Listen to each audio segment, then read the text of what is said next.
અમારો મેઇન મોટો છે ટ્રસ્ટેડ કામ કરવું, 100% એથિકલ વર્ક કરે અને એફોર્ડેબલ કેર આપવી, એ જ અમારા મેઇન ડૉક્ટર્સનું મોટો છે અને એ જ સાહેબે અમને રિક્વેસ્ટ કરી છે.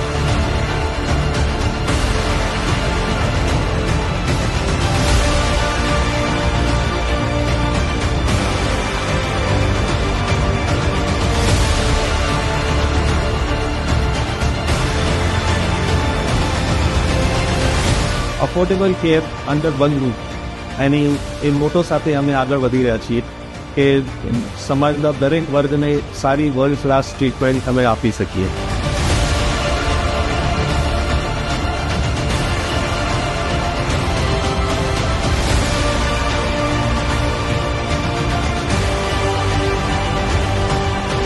પેશન્ટ્સને હવે એક જ જગ્યાએ બધી જ કેર મળી જાય એનું અમારું ફોકસ છે, અને અમારું મેઇન મોટો છે patient satisfaction and ethical practice. તો એના ઉપર જ અમે બધા કામ કરીશું.